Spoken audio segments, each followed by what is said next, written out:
నమస్తే, నేను మీ doctor Shruti, consultant fertility expert at 49 hospitals LB Nagar branch. So ఈరోజు నేను మాట్లాడబోయే టాపిక్ ఏంటంటే, ప్రెగ్నెన్సీతో ఉన్నప్పుడు రకరకాల థింగ్స్ మనకి రెస్ట్రిక్షన్స్ ఉంటాయి, కొన్ని డూస్ ఉంటాయి, కొన్ని డోంట్స్ ఉంటాయి. సో దీంట్లో అందరూ భయపడుతూ ఉంటారు. ప్రెగ్నెన్సీలో ఏది కొత్తది తీసుకోవాలన్నా భయమే. ఈవెన్ బీయింగ్ డాక్టర్, నేను డాక్టర్ అయ్యుండి కూడా when I was pregnant I was also very scared to take ఏదైనా టాబ్లెట్ తీసుకోవాలన్నా భయపడేదాన్ని. సో ఇది అందరికీ కామన్ అండి. బట్ ఫర్ ఎగ్జాంపుల్, మీకు ప్రెగ్నెన్సీలో వైరల్ ఫీవర్స్ వచ్చింది. ఇప్పుడు వర్షాకాలంలో చాలా మందికి మనం వైరల్ ఫీవర్స్ చూస్తున్నాం. చికున్ గునియాస్ అయితే ఈజ్ ఆన్ ద రైజ్. చాలా మందికి చికున్ గునియాస్ వస్తున్నాయి. సో ఈ వర్షాకాలంలో ప్రెగ్నెన్సీతో ఉన్నప్పుడు మీకు వైరల్ ఫీవర్ వచ్చింది అని తెలిస్తే మీరు ఏం చేయొచ్చు, దీని గురించి మాట్లాడదామండి. అండ్ ఇది అవేర్నెస్ కూడా అందరికీ ఇంపార్టెంట్. ఎందుకంటే ఏ టాబ్లెట్స్ తీసుకోవద్దని చాలామంది ఇంట్లో కూర్చుంటారు, దానివల్ల అబార్షన్ కూడా అయ్యే ఛాన్స్ ఉంటుంది. సో ఖచ్చితంగా మీకు ప్రెగ్నెన్సీలో ఫీవర్ ఉన్నప్పుడు మీరు ఫస్ట్ ఆఫ్ ఆల్ జస్ట్ మీరు హ్యాండ్తో చూసుకుని వేడిగా ఉంటే ఫీవర్ అని అనుకోవద్దు. ఫస్ట్ థింగ్, చాలామంది రాంగ్ చేస్తారు. ఇంట్లో హోమ్ టెంపరేచర్ థర్మోమీటర్స్ ఉంటాయి. థర్మోమీటర్స్లో whenever it is crossing 99 or 99.5 cross అయింది అంటేనే మీకు టెంపరేచర్ ఉంది అని డయాగ్నోస్ చేసుకోవాలి. జస్ట్ వేడిగా అనిపిస్తుంది, లోపల వేడిగా ఉంది ఇలా అన్నదానికి అన్నిటికీ టాబ్లెట్స్ వాడకూడదు. టకాటకాని పారాసిటమాల్, డోలోలు వేసుకోకూడదు. సో టెంపరేచర్ థర్మోమీటర్తో చెక్ చేసుకొని ఫస్ట్ స్టెప్, తర్వాతే మీకు ఫీవర్ ఉంది లేని కన్ఫర్మ్ చేసుకోండి. ఫర్ ఎగ్జాంపుల్, ఫీవర్ ఉంది అండ్ సివియర్ బాడీ పెయిన్స్ ఉన్నాయి. So this generally indicates viral fever along with body pains, headache, కొంతమందికి ర్యాషెస్ కూడా వస్తుంటాయి. So these are all viral fever indications అనమాట. సో వైరల్ ఫీవర్లో ఒక ప్రాబ్లం ఏంటంటే, మనకు సెకండరీగా బ్యాక్టీరియల్ ఇన్ఫెక్షన్స్ కూడా అటాక్ అవ్వచ్చు. సో వైరస్కి యాంటీబయాటిక్ పనిచేయదు first thing, because it is viral. Antivirals వేరుంటాయి. యాంటీబయాటిక్స్ అనేవి బ్యాక్టీరియాకి మాత్రమే పనిచేస్తాయి. సో మీకు వైరల్ ఫీవర్ ఉన్నప్పుడు యాంటీబయాటిక్ అన్నెసరీగా వేసుకోవటం వల్ల వైరల్ ఫీవర్ తగ్గదు. కాకపోతే ఫీవర్ తగ్గినట్టే తగ్గి మళ్ళీ 2 డేస్కి మళ్ళీ స్టార్ట్ అయింది అనుకోండి, ఇప్పుడు సెకండరీ బ్యాక్టీరియల్ ఇన్ఫెక్షన్ వచ్చింది, దిస్ నీడ్స్ యాంటీబయాటిక్ ట్రీట్మెంట్ అని అర్థం చేసుకోవాలి. ఖచ్చితంగా డాక్టర్ని ఇన్ఫార్మ్ చేయాలి, డాక్టర్ దగ్గరికి వెళ్ళాలి. గైనకాలజిస్ట్ ఆర్ హూఎవర్ ఫిజిషియన్, మీరు వాళ్ళ దగ్గరికి వెళ్ళొచ్చు.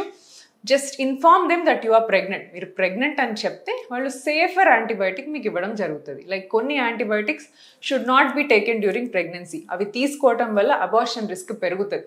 అలా మనం ఇప్పటి వరకు ఎప్పుడు చూడలేదండి యాంటీబయాటిక్ వేసుకోవటం వల్ల అబార్షన్ అయిందని. జస్ట్ ఇది ఒక థియరీ అంతే. సో సేఫర్ యాంటీబయాటిక్స్ కొన్ని ఉంటాయి, అవి ఇస్తారు మీకు. అవి వేసుకొని, అండ్ బాడీ పెయిన్స్ ఇవన్నీ ఉండటం వల్ల మీరు పొటాషియం, సో ఓఆర్ఎస్ తీసుకోవటం, మీకు మీరు సెల్ఫ్గా హైడ్రేటెడ్గా ఉంచుకోవడం, మల్టిపుల్ టైమ్స్ వాటర్ తీసుకుంటూ ఉండాలి, మంచి ప్రోటీన్ తినాలండి. ఇప్పుడు చాలామంది మన ఇంట్లో, సో మా ఇంట్లో కూడా అంతెందుకు, చికెన్ తినకూడదు, వేడి చేస్తుంది, ఫీవర్లో అస్సలు తినకూడదు, అరగదు, తర్వాత ఎగ్స్ తినకూడదు, సో ఇట్లా చెప్తూ ఉంటారు. బట్ ప్రోటీన్తో మన బాడీ హీలింగ్ మంచిగా అవుతుందండి. So you can have non vegetarian, you can have eggs, ఫీవర్లో ఉన్నట్టు తీసుకోవచ్చు. కాకపోతే మంచిగా మళ్ళీ మజ్జిగతో కానీ, పెరుగుతో కానీ, లేదా వెజిటేబుల్స్తో బ్యాలెన్స్ చేసుకోవాలి. ఇలా ఖచ్చితంగా ఇట్స్ రెస్ట్రిక్షన్ అన్నట్టు ఏమీ లేదు. So protein helps in healing your body, మంచిగా హీల్ చేస్తుంది అనమాట. You can take all these things. Make sure you drink at least 4 to 5 liters of water and ORS తీసుకుంటూ ఉండండి. బాడీ పెయిన్స్ కొంచెం రిలీఫ్ ఉంటుంది. ఫ్రూట్స్ కూడా తీసుకోవచ్చు. You can have banana, coconut water, ఇవన్నీ కూడా మీరు ఫీవర్తో ఉన్నప్పుడు తీసుకోవచ్చు. అండ్ డాక్టర్ మీకు యాంటీబయాటిక్ అవసరమైతే యాంటీబయాటిక్ ఇస్తారు. ఫీవర్ మెడిసిన్ ఖచ్చితంగా వేసుకోవాల్సి ఉంటుంది. And scans చేయించుకోవటం important. ఎందుకంటే ఫీవర్ వచ్చినప్పుడు బేబీ హార్ట్ బీట్ ఎలా ఉంది, బేబీ బాగుందా లేదా అని వీక్లీ వన్స్ ఒక్కసారి వెళ్ళి బేబీ బాగుందా లేదా చెక్ చేయించుకోవడము మ్యాండేటరీ అనమాట.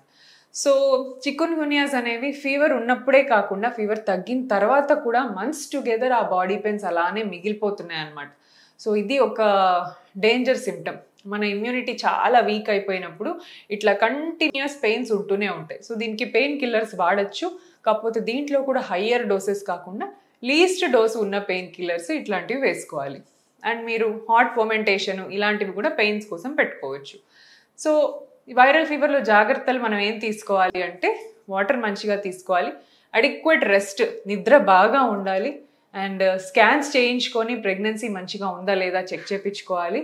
దెన్ డాక్టర్ సలహా ప్రకారం ఎన్ని రోజులు ట్రీట్మెంట్ వాడాలి ఇవన్నీ కరెక్ట్గా తెలుసుకొని సో ఈ టైంలో ఈ వర్షాకాలంలో బయటికి వెళ్ళకుండా బయట ఫుడ్ ఏది తినకుండా వాటర్, అందరూ బయట ఫుడ్ ఏం తీసుకోమండి మేము ఇంట్లోనే తింటాము అస్సలు బయటికి వెళ్ళమంటారు. వాటర్ మర్చిపోతారు. ఎక్కడికి వెళ్ళినా అక్కడ వాటర్ తాగేస్తూ ఉంటాం. మనం గుడికి వెళ్ళినా, ఫర్ ఎగ్జాంపుల్ షాపింగ్కి వెళ్ళినా, ఎక్కడికో వెళ్ళినా వాళ్ళు వాటర్ ఆఫర్ చేస్తారు, మనం వాటర్ తాగేస్తూ ఉంటాం. Water is the main culprit అండి. వాటర్లోంచి చాలా డిఫరెంట్ ఆర్గనిజమ్స్ ట్రాన్స్ఫర్ అవుతాయి, కంటామినేషన్ జరుగుతుంది. So please take care that water ఎక్కడ తీసుకోకుండా చూసుకోండి. అండ్ ఫీవర్ ఉన్న టైంలో కూడా బాయిల్ చేసి కూల్ డౌన్ చేసిన వాటర్ తీసుకుంటే ఉత్తమం. సో ఇలాంటి స్మాల్ టిప్స్ అండ్ ట్రిక్స్ మీరు ఫాలో చేసి వైరల్ ఫీవర్లో మిమ్మల్ని మీరు చాలా సేఫ్గా బయటపడచ్చు. Thank you so much.